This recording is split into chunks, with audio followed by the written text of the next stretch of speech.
As settlers, we acknowledge our occupation of lands that are indigenous territories of Turtle Island.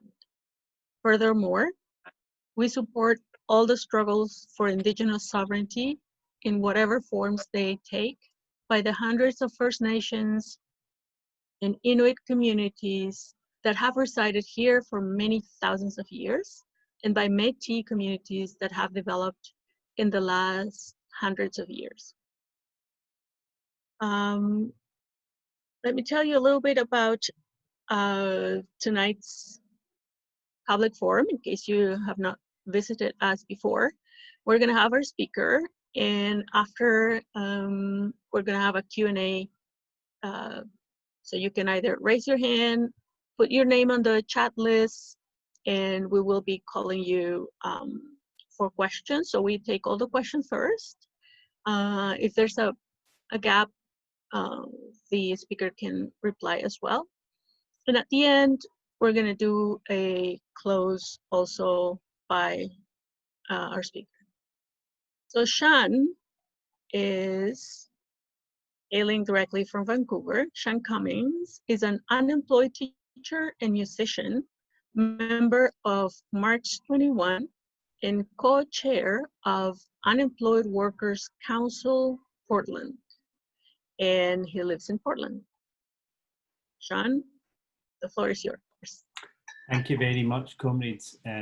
Really appreciate you asking me to speak today. You can probably tell by my accent, I'm not actually American.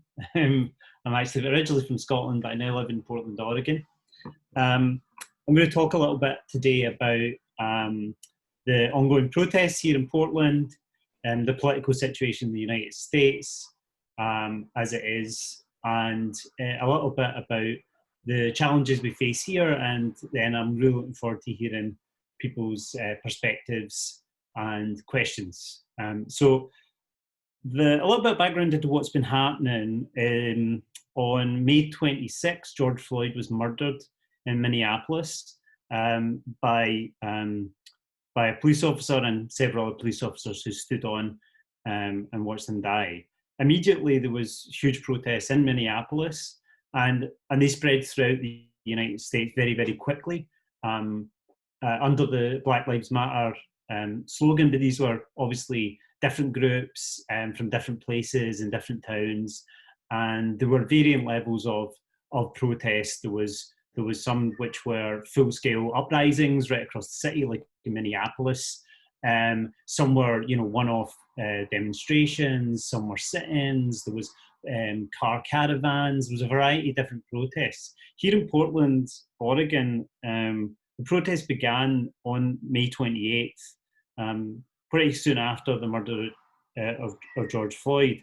On the 29th, there was a large demonstration which left from just across from my house, and there was quite a large rally, and that demonstration marched about 3 or 4 miles downtown towards what's called the Justice Center, which people have renamed the Injustice Center, which is a federal building which houses a variety of different organisations related to the federal government and local police organisations. There's also a federal prison within that, an intake prison within that. As they marched through downtown, they were met by police violence. There was a little bit of like windows getting smashed and things like the Apple Store and Louis Vuitton, and there was a little bit of looting. There was an attempt immediately after that by the local authorities to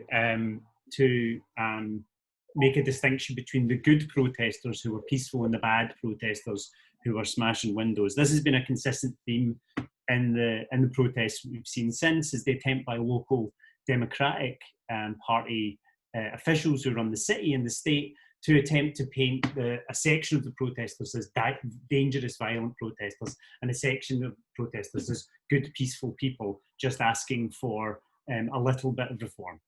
This is actually not the case on the ground, but we have seen this time and time again.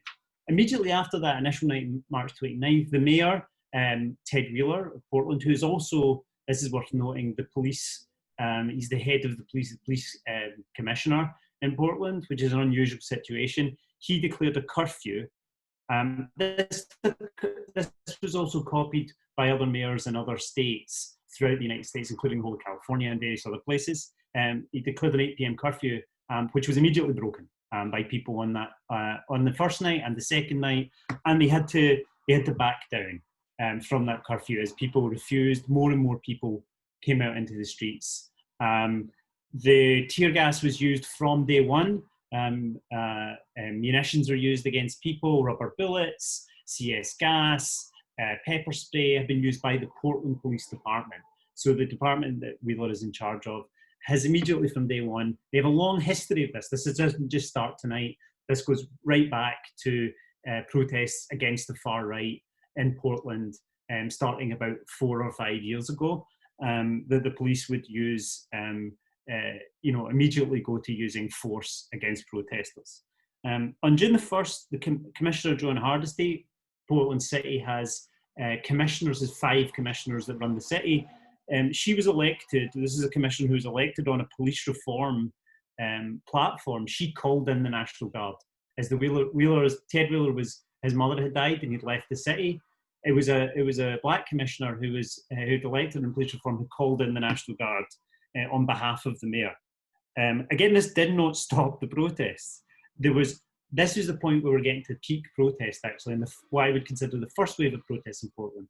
There was 2 separate protests. One was going downtown to the federal building of the Justice Centre, which was a much smaller, mostly like activist, anarchist black bloc.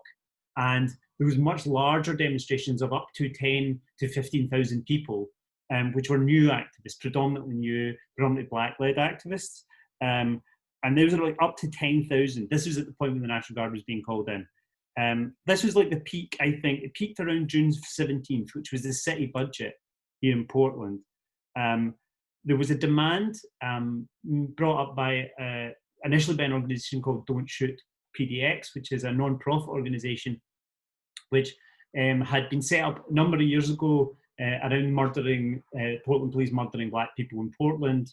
They've been around for a long time, and they've been raising this demand for a long time, actually, about defunding the Portland police. And now it was picked up by the demonstrators themselves. There was demand for a withdrawal of $50 million from the budget here in Portland and a reinvestment of that money into services which had been cut over years of austerity here in the city.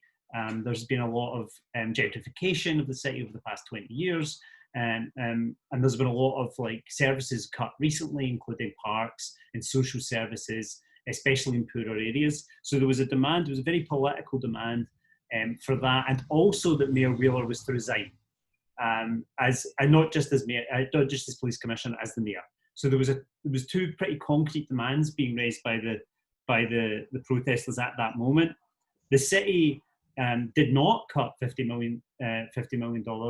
There was one commissioner dissented and did not vote through the city budget. They cut $27 million, which was actually just the increase from the previous contract. So they actually didn't really cut anything. So this was obviously not what people wanted. So the protests continued. They began to shrink at this point, though. It has to be said that there was no real political movement to build on that. Once the budget had been passed, there was definitely a dampening down of that. They did continue, though, and they have continued every single night since the end of May. It's up to be said that there has been protests in Portland every single night since the end of May. The police kept attacking people. The protesters changed tactics, they changed location, and the Democrats in the city, the Democratic leadership in the city and the state and nationally kept trying to divide and rule, right? Kept saying these are bad protesters, these are good protesters. And they kept sending in the police to shoot at them and tear gas them. They tear gassed our neighbourhood one night, the whole neighbourhood. They'd been tear gassing full neighbourhoods of people, homeless people, people living in the streets. We have a big homeless problem in Portland due to again massive inequality and gentrification. There's 10 cities around the city, and there was whole populations of people being tear gassed night on night. July 1st, the federal government were called in to Portland. On July 14th, this is when we start seeing the reports of people being put into vans and taken off of the streets by unmarked vans by the federal government. So it's worth noting that the Democratic establishment of Portland called in the feds on July 1st. So there was actually federal government troops here stationed on that point. And then it was July 14th when we start seeing those reports that the outrage comes forward from the Democratic establishment nationally, from liberal groups nationally, and from local politicians who start decrying the use of federal troops to snatch people off the streets. The Portland police have been doing that from day one. There had also been it's worth pointing out that ICE has been doing that. The Immigration Service has been doing that from right across the United States, and federal troops had been deployed in other cities. Actually, in Washington D.C. before this had been actively deployed against protesters there as well. But actually in San Diego, previous to this, right at the start of this, in Ferguson, we saw this a few years ago as well. So this isn't the first time, actually, that federal troops have been deployed onto the streets. So we saw after that the protests get absolutely massive, very, very quickly grow. So it wasn't the fact that it was this outrage at people being snatched in unmarked vans that obviously has tipped it, and people have come back out onto the streets.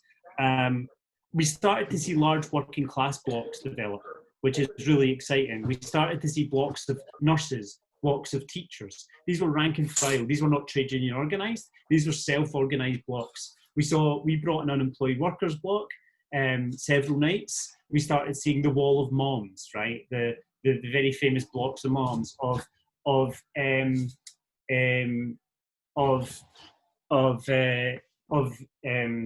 military personnel, ex-military personnel would start doing blocks as well. We started seeing blocks by workplaces. We also started to see organised protests right across the United States by trade union groups. There was a demonstration on July 20th, which was actually organised by the ACIU trade union, which actually called out a strike in favour of Black Lives. We also see the Longshoremen Union had, previous to that, had a strike on all the docks across the on two coasts of the United States. So we started to see organised labour move into the centre of the struggle. Not permanently, but we did start to see that. And I think that's, again, a really, really positive thing that we've started to see. The anti-racism clearly has moved to the centre of working class politics in the United States. It's become very integral to the struggle, which is a really positive thing that I think we're seeing here. Here, the federal government have said they're leaving. They're not. They're still here. They have been working with Portland Police directly, even though that, again, Ted Wheeler has said, "Oh no, we won't have the Portland Police work with the federal government." That is still happening here, and the feds are still here, and the Portland Police are still working with them. We've still seen very little concessions from the local government, although today it's worth announcing that the DA who just got elected has said he's going to refuse to prosecute any protesters around this. So there's 500 protesters plus been charged with a variety of different quote-unquote offences, and he has said he's going to drop every single charge. So that is a huge positive, right? We're seeing that as a huge positive. Wheeler is under immense pressure here locally as well. I want to take a pause and move a little step. That's really where we're at here locally right now. There's still demonstrations going on. They're still being met by violence by the Portland Police Department. A little bit of background in Oregon itself. This is, many people may know this, but this is one of the whitest states in the United States. It was set up as a non-slave state, but notably it was set up as a non-slave state because it was meant to be exclusively white.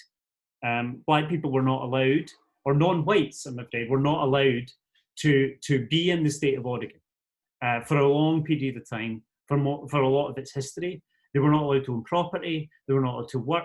They eventually were allowed to settle, but they had to pay an extra tax to live within the city, within Oregon State.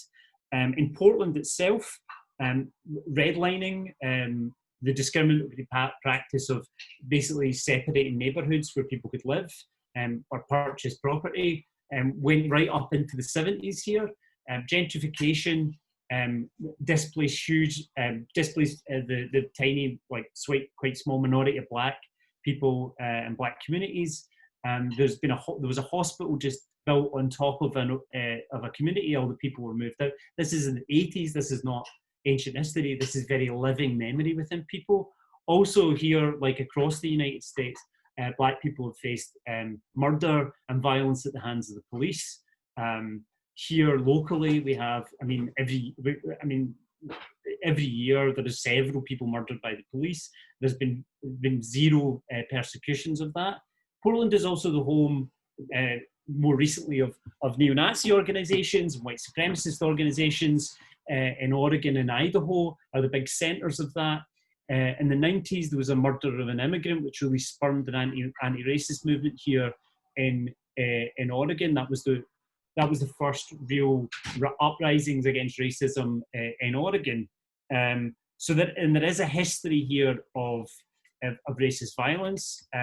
Recently, the far right has been targeting Portland for demonstrations. There's groups called Patriot Prayer and the Proud Boys, who are neo-Nazi organizations who have been trying to organize and demonstrate in Portland. We had several years ago, back into 2016, we had Portland Stands United Against Hate, which was a unified coalition which organized against them. There was several thousand people, and that actually really began to shrink the far right here in Portland. But they still remained an obsession of the right in the United States. This may be one of the reasons why it was chosen as a target by the Trump administration, is its history of standing up to far right organizing.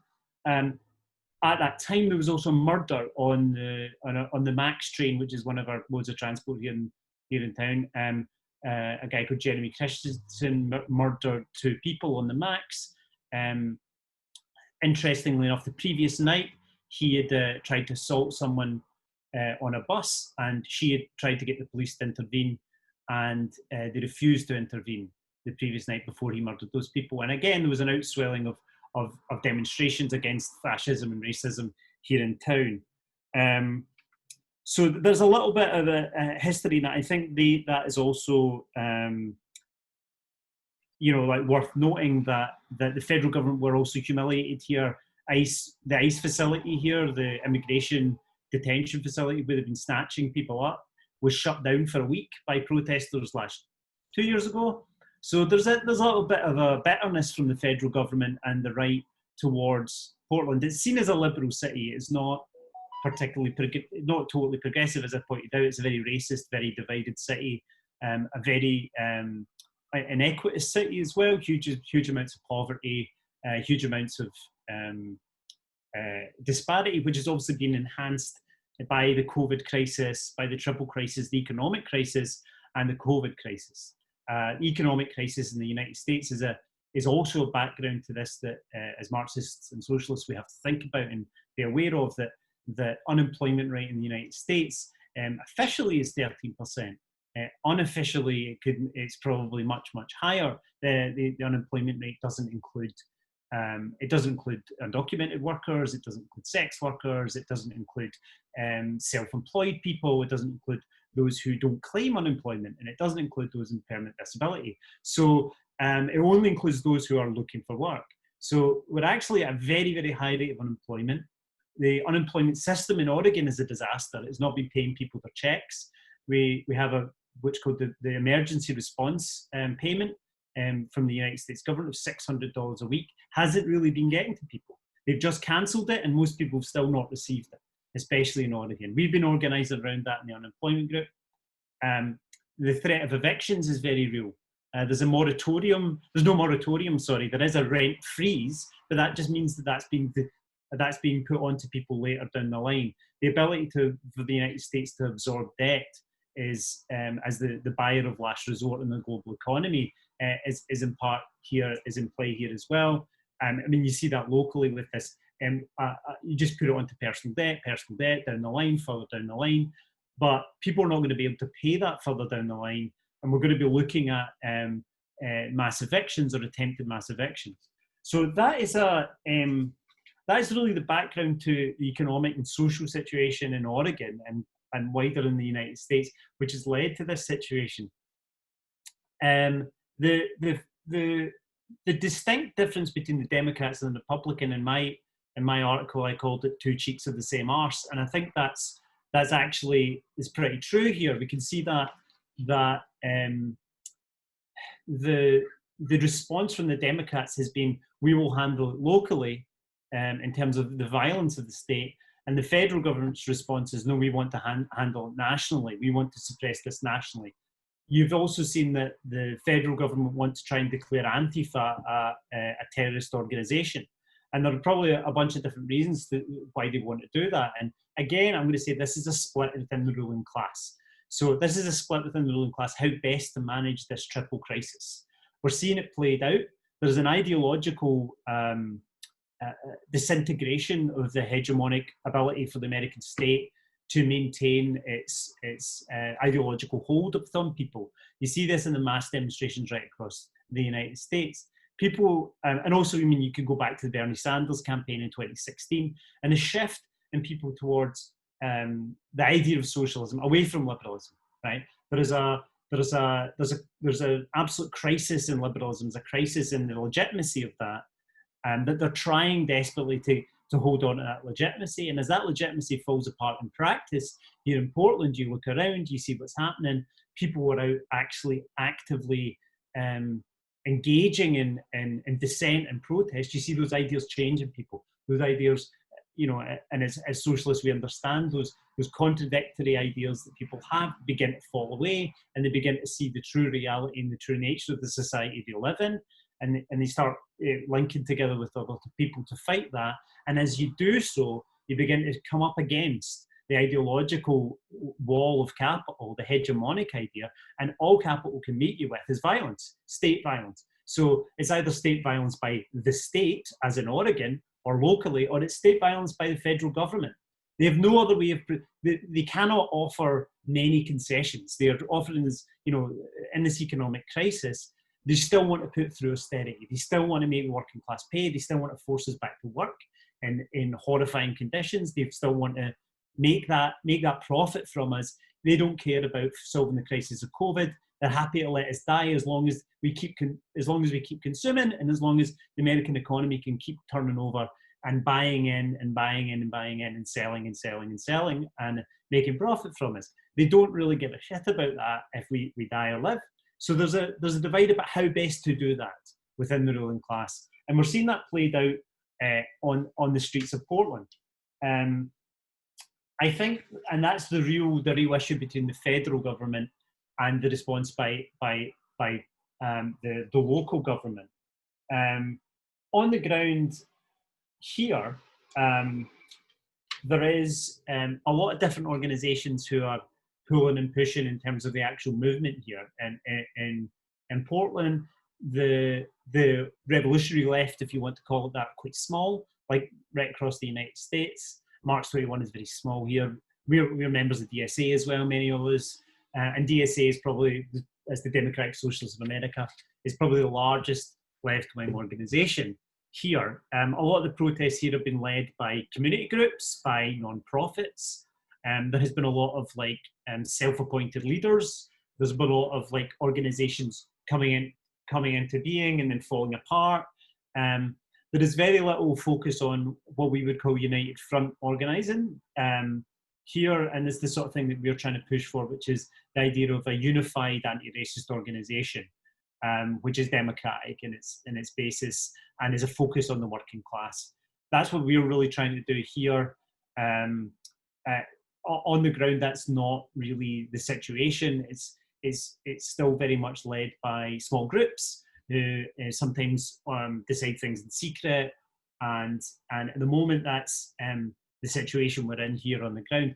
Going forward, our hope is that we can build these united front organisations which will be able to generalise these struggles, and also our hope is that we can build March 21 as an organisation which which can hopefully generalize these struggles. And that, as I said, the working class has made anti-racism central to the struggle, which I think is something that for us is just an incredible shift in the United States. The working class has always been anti-racist, but now it's avowedly conscious of its anti-racism. And I think that is the big takeaway and the exciting thing to take away from this movement and from this moment. Thanks. Thank you very much, Sean. That was extremely interesting. I am now going to, and as you can see, you have a lot of people clapping. I'm going to invite folks, if you have your video camera on, you can raise your hand. I'll keep a list, or you can also put your name on the chat, so I have a little bit of a list to be calling. So I have Gene has opened up his camera. Gene, can you please go ahead, unmute yourself. Hi, Sean. Thanks very much for that. I'm a former American. I live in Canada now as a result of declining the all expenses paid vacation to Southeast Asia in 1970.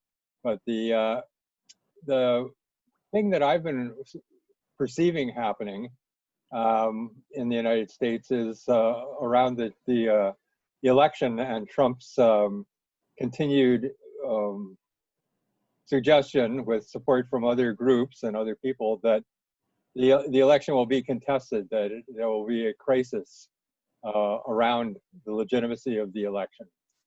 And it seems to me that part of the buildup to that in terms of the tactics and strategy is creating situations like Portland and Washington and other places where things are just in chaotic disorder, and more people will be thinking not so much about which side they support, but just feeling insecure and feeling as though they need the state in some way, shape, or form to come in and restore order. And I don't think that this is just like happenstance that this is happening in a number of different places serially over the last number of months. I think that this is strategically being planned to create that kind of chaos and wish for return to order. Do you have any thoughts on that?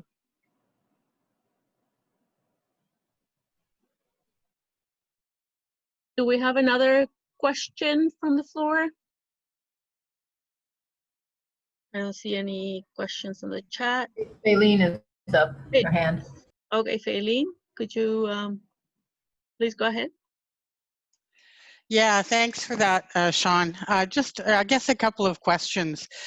My understanding about Portland is that it's one of the whiter cities in the United States, so that I've been reading about what's going on there. There was a few, I don't know when I saw it, it was a teacher, I think she teaches at a college, a white woman, who got shot in the head, I think, by some of the police or whoever was there. And she wrote this sort of moving piece about why she was going to keep going out in the streets. And what you were saying, I think, about the kind of the anti-racism of the working class kind of, for probably the first time in a long time, being intentional, or being, you know, being front and center, being, you know, not just an understanding, you know, not just a sort of passive understanding that we're all on the same side, but actually white people and other people, obviously, but in Portland, I'm thinking about putting themselves on the line. Also, I had a question. Now that Joe Biden has picked his running mate, Kamala Harris, who seems to be, from what the little that I know about her, sort of on the right in terms of her past, you know, her whole relationship to the question of policing, etc. And I'm wondering about the DSA and where you think, like, do you think a lot of the energy is going to go now towards supporting Biden and Harris, or do you think that there are a lot of people that understand that, in a sense, that that's kind of a dead end, or where you think things are in terms of the left. Thanks. Thank you, Faylene. I have Pam J so far on my list. Go ahead, Pam. Thanks so much, Sean. I was really struck at the time, and as you mentioned it again, at just the tenacity of the protesters. And I didn't realize that they faced tear gas on day one, and then continued, and several levels of attack. And then Trump playing the card to send in his federal troops, hoping that would be a boost for him and have it blow up in his face. It was really quite an inspiring moment, but just also a testament to the organization on the ground, even as as fragmented as it may be, as you mentioned, with many small groups. But it was very inspiring, and to see sections of you were talking about the divide in the middle class around the question of policing, but also to see some of those people, I think, who probably haven't been in the street before, coming out to defending on the basis of fighting anti-racism. I do think, as an expat American, that is a great, it's something to really note as we go forward. I think it's a great strength and great to build on, and it would be wonderful to do, as you're talking about, build a unified anti-racist organization that was focused on the working class, because this seems like the time. But I think it will be the time even as we go forward, because everything about what's happening in response to COVID, and I'm just going to mention the school openings, this is something we're dealing with. We don't start till after Labor Day, but watching what's going on in the US and just seeing that is not working, that the attempt to shove the agenda of capital down our throats, even if it kills us, is, I think, really going to become sort of a flashpoint for what's going to happen next. And I feel very inspired when I think about what has gone on in Portland, in order to have that going forward. And I think that the question of the election is a bit of a conundrum, obviously, for everyone on the left, who wants to get rid of Trump and sees that the Democratic Party could suck some of this energy away. But my feeling is that there's something quite strong to build on the ground, to keep a focus on resistance, which I think will be the case. So maybe you can focus on what you think might be the prospects there of not having everything on the left get sucked back into the Democratic Party in the election. Thank you, Pam. Do I have another question? The floor is open.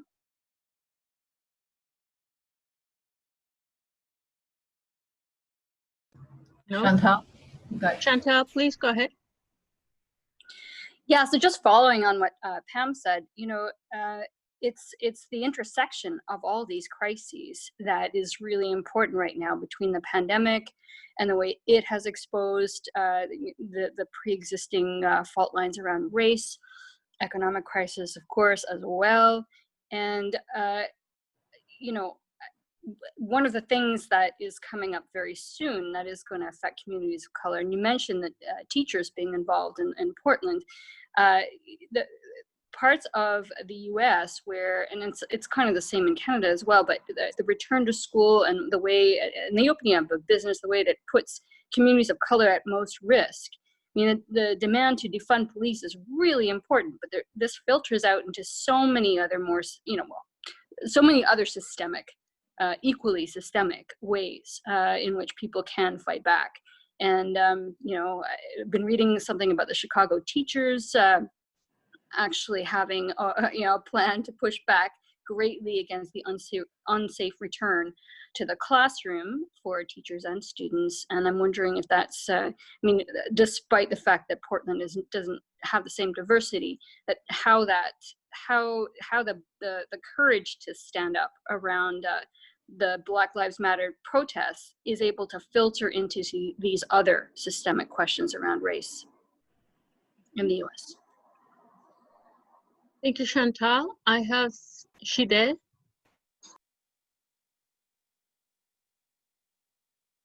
You can unmute yourself, Shide.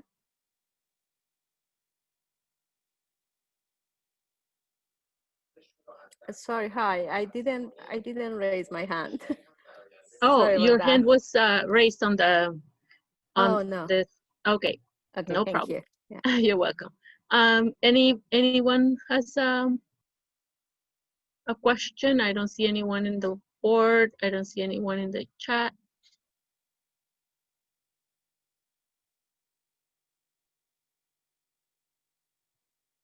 There is a question in the chat, Janet, from Bradley. Okay. Do you see that? Oh yeah, I see it now. The question is, you mentioned that, Sean, you mentioned you're a member of Democratic Socialist of America in March 21. Why both? Why not to choose just one?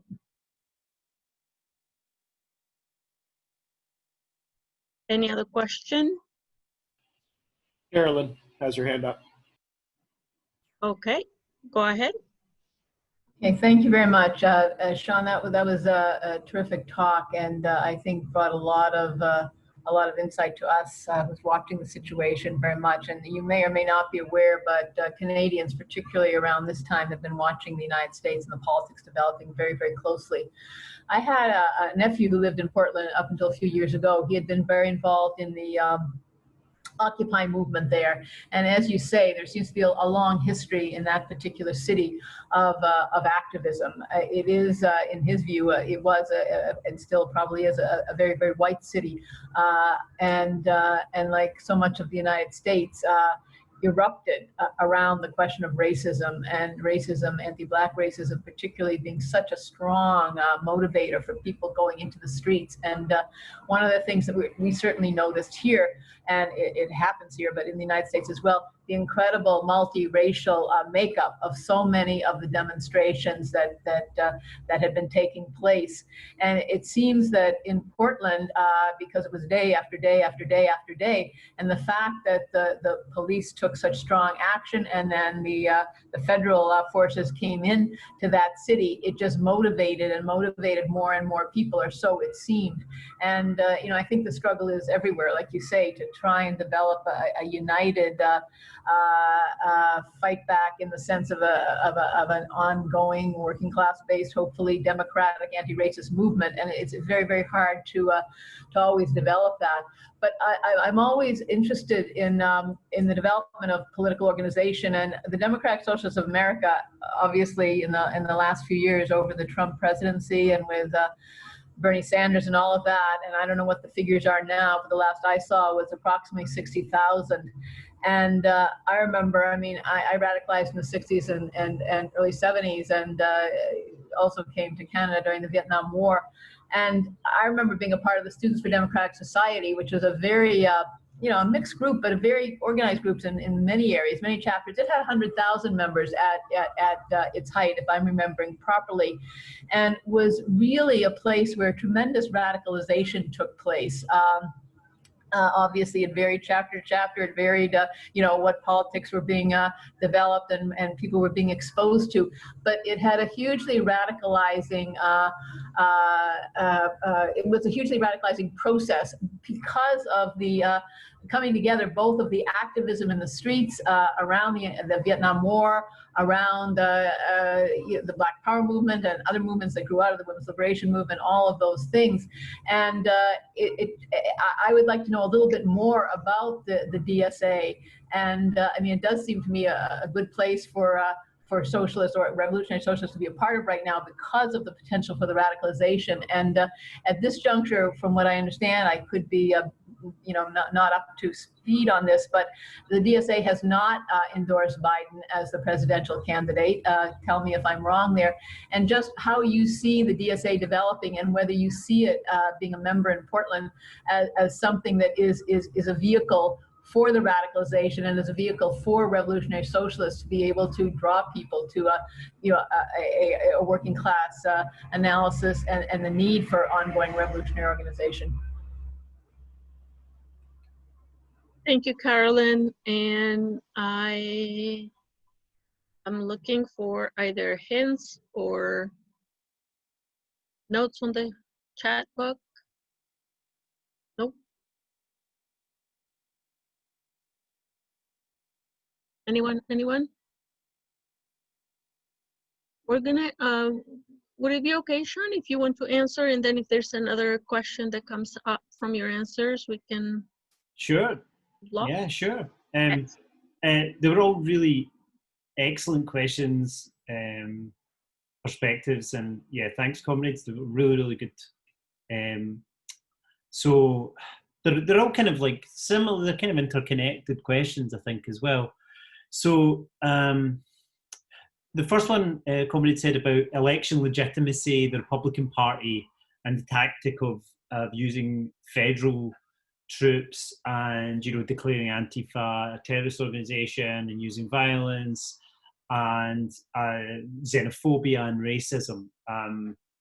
You know, and we see here, sometimes we see people label them fascists, or, you know, they're enablers of fascism, certainly, and that's something that we have to be very careful with, and it's also a point about why we need to build a unified anti-racist, anti-fascist organisation in the United Front here. It's something I've been pushing since I moved here and been trying to organise around fairly unsuccessfully at points. But I think that's also one of the things that enables those fascist groups to commit acts of violence. There was 3 nights ago here, an ex-mercenary threw pipe bombs at a protest here. I don't know if you read about this, but he went down to, there's at least 2 of them. I think he has been arrested, but his accomplice is not. He threw pipe bombs at a demonstration 3 nights ago here. There has been something like 70 vehicle attacks. This is the anniversary, I don't know if you're aware, but this is the anniversary of the murder of Heather Heyer in Charlottesville, an anti-racist who was demonstrating against fascists in Charlottesville, Virginia, and a Nazi drove his car into the demonstration and killed her and seriously injured many other people. She was a trade unionist and an organizer. I'd just like to remember her on this day. So yeah, so that's really, really serious. We've seen that in Portland. We've seen a guy drive his car at the demonstration here. We've seen it. Someone was struck and killed in Seattle. We don't know if that was deliberate, if that was an accident. So we have seen the Republicans use the language. You're right, to try and gain some legitimacy. It's absolutely what they do. It's the ruling class's ideology, right? Racism is an ideological tool. It's class war. It's an ideological tool of the ruling class, and the sexual ruling class are using it, and it is an absolutely deliberate tactic. I think the Democrats use it as well. So I don't want to limit it to Republicans. It depends where they are. It depends on the state that they're in. There are definitely some hardened class warriors in the Trump administration who would use every tool, who would unify to smash the working class. Bill Barr is one of the people that comes to mind, a very canny political operative and very dangerous person. So yeah, I think they are using it as a tool of political legitimacy. You're totally correct. But I think racism is always used as a tool of the ruling class, in both whenever they can try and use it to divide. And also it plays to the base, because the Republican base is not the working class. Let's be clear. The Republican base is predominantly the middle class and the upper middle class of the United States. So is the Democrat base. Most people in the United States don't vote. The working class predominantly does not vote in the United States. So, but yeah, definitely using it as a tool. There's a great, and teachers' unions are probably some of the most militant unions in the United States because of recent struggles across the United States. They've involved in a lot of disputes from Madison back in like 2010 or something, right through Kentucky, Oklahoma, here in Oregon. I was a teacher in a school here, and we had the day of strike action. And I think that was, I mean, the COVID thing put that on halt, but Kate Brown here in Oregon certainly is very, very afraid of the teachers' unions. She used to be a teacher. She's very, very beholden to them and very, very, very afraid of reopening the schools. So you're right, this is going to be this is going to be a big conflict, and it really goes to how are they going to attempt to play the working class off against each other? How are they going to attempt to do the thing of, well, you want to get back to work, don't you? But these teachers won't take your kids, right? So like we have to be pushing, and this is one of the great things about about the demand of defunding the police. People are saying, yes, defund it, invest it in those services, invest it in safe jobs, invest it in green jobs, right? Invest it in, this is invest it in healthcare. And this is the sort of thing that we are pushing here on the ground. The DSA are pushing it here on the ground as well, and other groups as well. There is no unified front though on this. And let's be clear that here in Portland, right across the United States, the left is completely fragmented. The DSA, someone asked in the comments, I think it was Bradley, what was it? Why not just one? Why not just pick one? And I think Caroline kind of touched on it, or comrade kind of touched on it. DSA is a Big Tent organisation. It calls itself a Big Tent organisation. It reflects the fragmentation of the left here. It's a reflection of it. It's not what we would call a revolutionary organisation. It does not attempt to take one step ahead of the working class. It usually trails behind it somewhat, and it brings together all the disparated, fragmentary members of the left, right? But it does not attempt to cohesively propose a unified set of actions, right? So we don't get together, discuss, debate, like I'm sure you do here, comrades. You get together, you discuss and debate what's happening in the world. You base it on a Marxist, scientific, historical understanding, and you attempt to do that, and you attempt to unify and push forward, and you attempt to win leadership of the class, right? To positions, right? And you attempt to do that in your workplaces, and you look outwardly to the working class, and you try and figure out where they are leading and where we are following and where we can input and where we can take a step forward. The DSA does not have that revolutionary organisation. Does not have that. It's not cohesive, coherent political programme. The leadership is certainly much more tied to reformist ideas. So you'll see them celebrate, and we do celebrate. I mean, as socialists, we celebrate any reform that we can get, right? And we want any of those reforms. But you see that is the limit of their programme and the limit of the leadership of the DSA versus the members of the DSA. The leadership of the DSA's limit is, let's get some socialists elected through the Democratic Party. That is the limit of their political programme, right? Locally, it is completely different, right? You have wings of the party locally, right? And it's not really a political party either. It's a political organisation. It's a loose structure.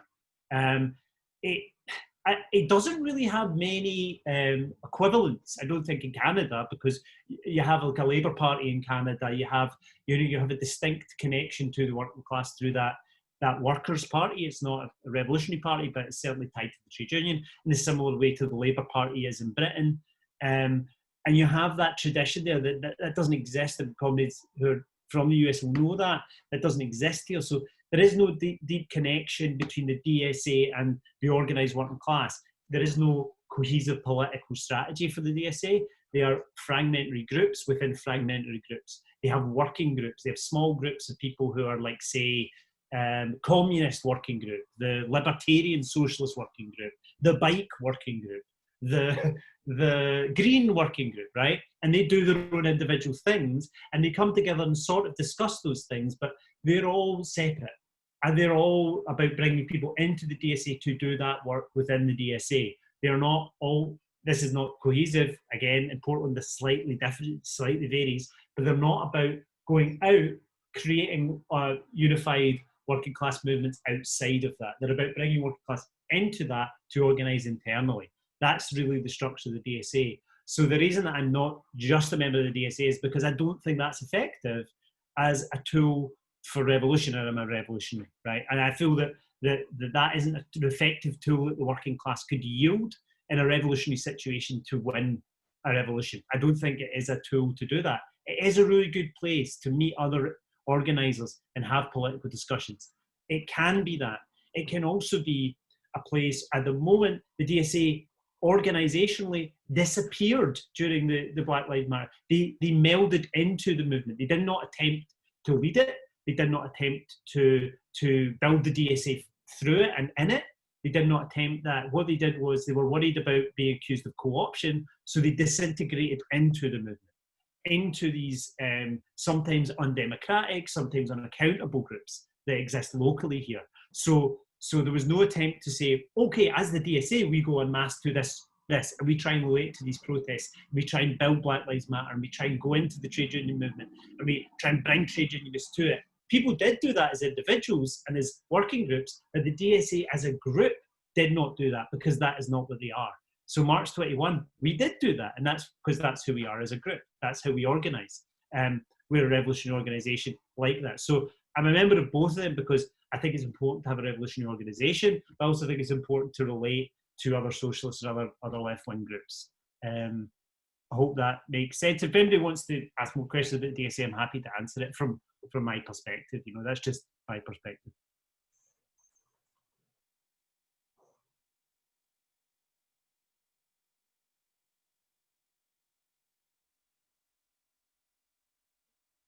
Okay, so thank you very, very much for that. Very interesting conversation. I have a question on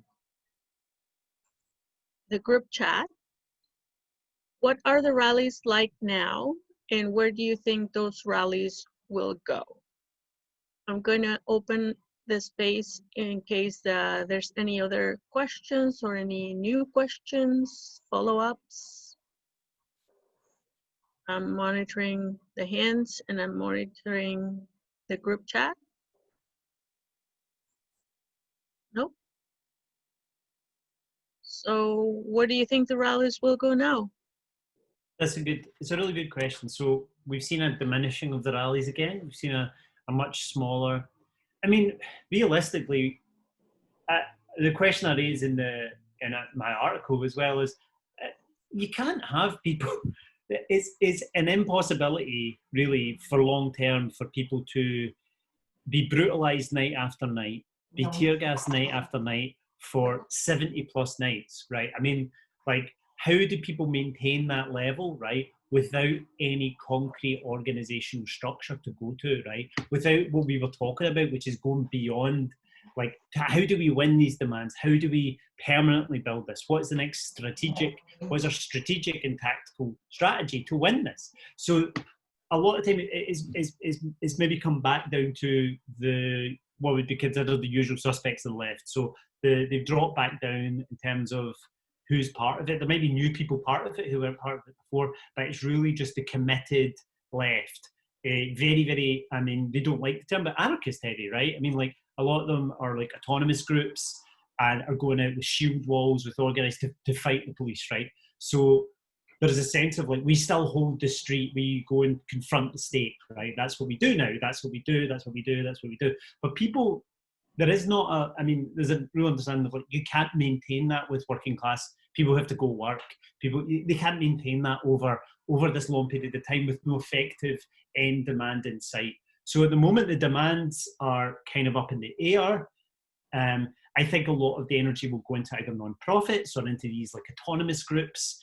You might see, again, I don't know, but I can tell you that the demonstrations are dropping down.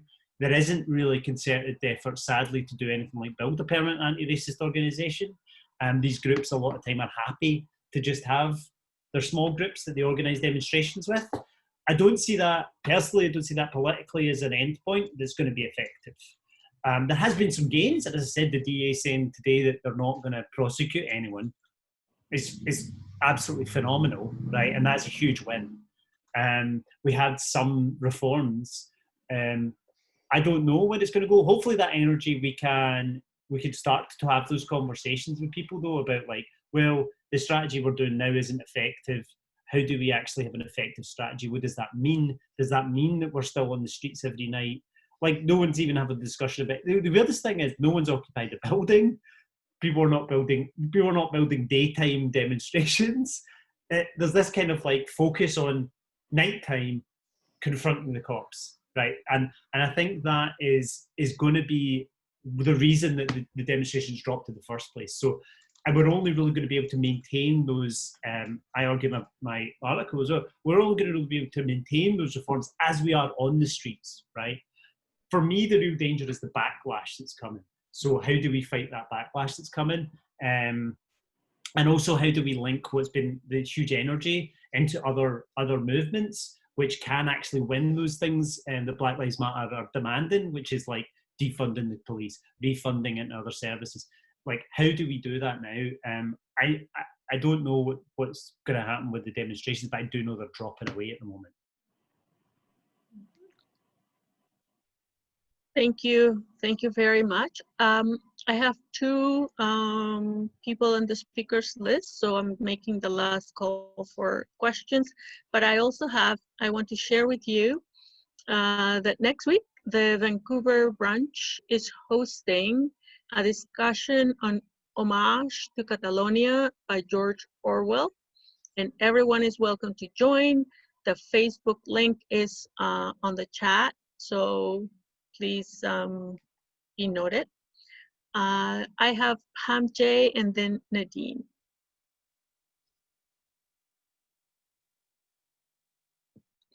Thanks. And thanks for that, Sean. I think the other thing, just to say that, I mean, we are definitely involved here in trying to do similar things in terms of pulling together those united fronts, and also trying to be out and not just internalized in our own small groups. And we were at a couple of us today were at a demonstration, kind of the first demonstration since the announcement was made that in Ontario here that people would be going back to school in person. A parents network that organized a COVID classroom outside, showing what it would really be like if 30 students were in a room together, and we're great speakers. And we've also got, I know some people just came from the Toronto East branch from an anti-racism organizing meeting. So these are the kinds of things that we're trying to build on the grounds. I just wanted to let people know, if they are not members, that we would love to have them join. We will be having a new members meeting on August the 30th if you want to find out more about being a socialist. And please check out our website, www.Socialist.Ca. I know some people from Vancouver are here. They've been involved in support for Indigenous actions against pipelines. Maybe somebody will speak about that. And so we've got a lot going on. And just as you were saying, the way that we're trying to do it is trying to pull these things together. We talk with each other about the ideological connections and relations and the things that we want to generalize outside, and also how to act to have our little group be able to be more effective in a bigger way. So just want to invite everybody to join. You can do it online, www.Socialist.Ca. Thanks. Thank you, Pam. And the link is on the chat as well. Faylene, you're next. Yeah, Sean, I guess I'm just wondering, I mean, it seems to me the closer you get to the election in the US, the more pressure there's probably going to be on a group like DSA, or I'm sort of wondering, like you talked about the fact that the leadership is one thing, and then the people who are actually on the ground members, that's another question. I wonder if you have any, I guess you don't have a crystal ball, like how you think they're going to react, because I know, well, myself, I watch too much Trump on TV, and it's just so sickening that I can sort of see why people might look to Biden, although that's pretty difficult to see. But I just wonder if you have a sense of whether you think that is going to be a big pull on the DSA leadership, or whether it's hard to say. And I also wondered what you meant when you talked about you're expecting the backlash. What sort of backlash do you mean? I have one more question from Nadine. And just so you know, Chantal has shared a link on a Electrify chat that was given in Portland. So Nadine, please go ahead. Unmute. Yeah, I've been watching sort of on Twitter what's been going on, and it was interesting because after, you know, Bernie pulled out, there's been a real push to elect progressives that are not part of the corporate Democratic thing. And of course, you know, like Kentucky with Charles Booker and with Jamal Bowman. And it's kind of given me hope, because it sort of seems like there's organization on the ground, and that there's a push, although, you know, there's so much corruption in the electoral system, never mind the government. But I was just wondering if you're seeing that sort of organization, that sort of increased participation in a democracy with we're going to push for non-corporate, you know, and then organize, because you know that's what seems to be happening. And the other thing I'll just mention, just randomly, is I went to another rally that was kind of inspiring too, because it was a rally for Black students, and so it was teachers talking about, you know, the issues of class and race within education, both in terms of curriculum as well as, you know, neighborhoods and the defunding and the lack of funding for education in neighborhoods. So it was nice to see that sort of meeting, I guess. Yeah, organizing. Thank you very much, Nadine. Again, there's been Chantal and Pam have put the link on the site. There was a question if there's a recording of this chat. The answer is yes. It's going to be posted on our website. And before I give the last segment to Sean, I'm going to invite Bradley. Bradley has a little announcement for us. Yeah, just quickly, for those of you who are near Vancouver, BC, we're going to hang around after the meeting for a few minutes and talk about going down to help support. There's a protest camp to stop the Trudeau's pipeline, the TMX pipeline. So if you're able to hang around for a few minutes afterwards and you're within you know, a short drive of the Lower Mainland, please do so, and we'll try and get ourselves organized to help build that. Thanks. Thank you very much. So let's go for last minute questions. Sean, the floor is yours. Great. Just want to say thank you again for asking me to come and speak. And I echo the call of Cummings to say, if you're not a member of the organisation, you should join. I'm a member of our sister organisation, March 31 in the United States. So I think you should. It's a good idea. When I said the backlash, I meant kind of far right. We should be preparing for we should be preparing anti-racist, anti-fascist organisations. I think that's really what I meant. Also, a kind of like the attacks by the ruling class in terms of the economic situation. We need to be preparing for that as well. That we're in a huge depression.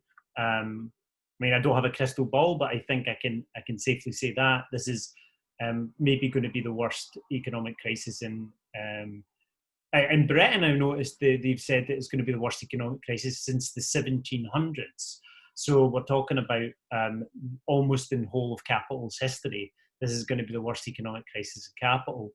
The attempts by the ruling class to regain their diminished profits will always be paid for on the backs of the working class. So when I mean that, that's what I mean. I mean, really, we're in the fight of our lives, you know, like long term. I don't want to be scary about it, but I think there are loads and loads of positives. And again, the Black Lives Matter movement here is a huge positive. It's a huge threat to the ruling class. It's a massive, massive threat. The very fact that the working class are organising against racism has historically been used in the United States as a tool to divide the working class, to punish the working class, to maintain this rancid economic system.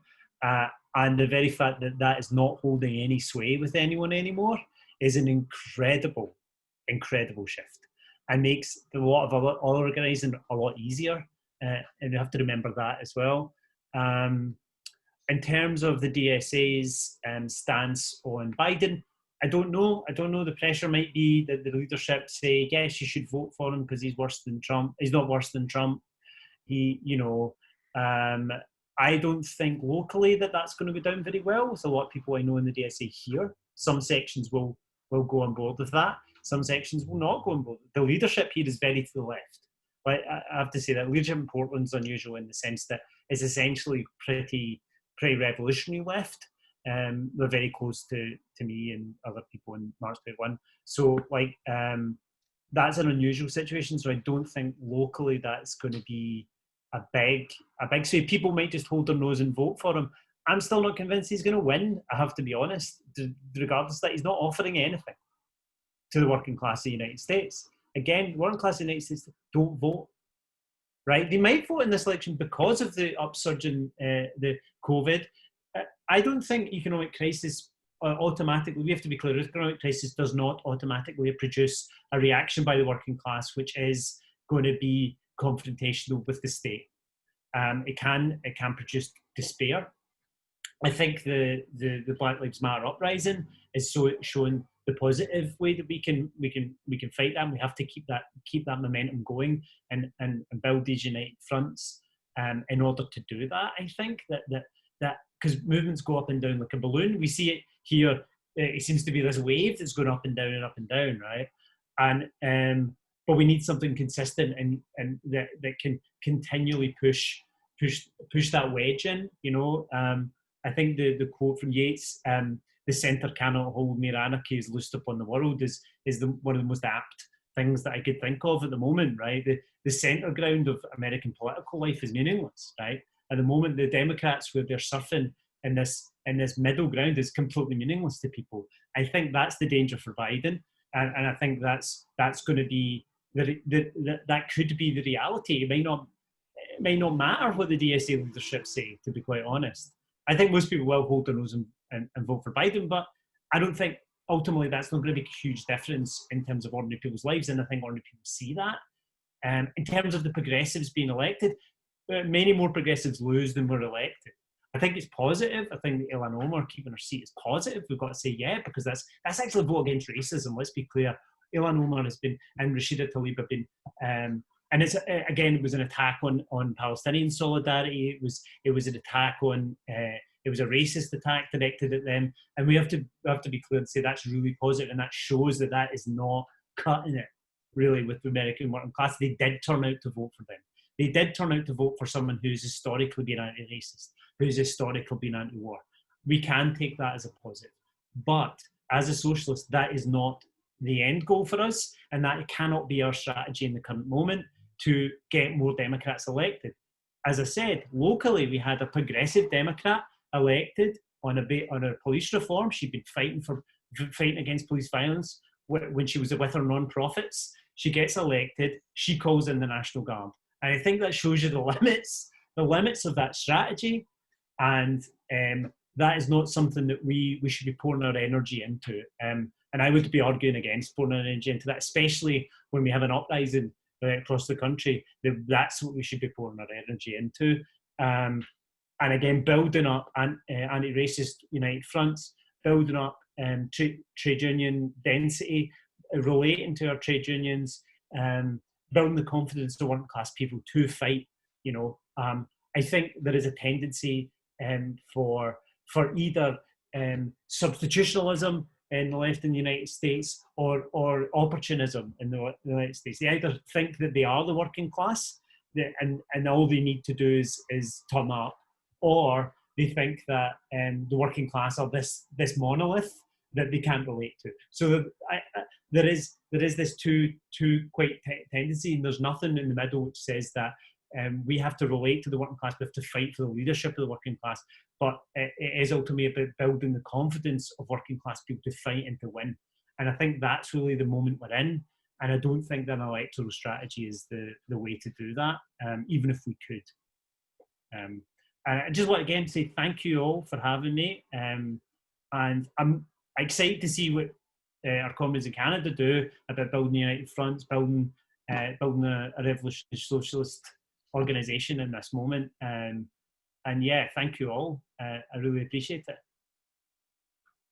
Thank you very, very much. Thank you, everybody. Don't forget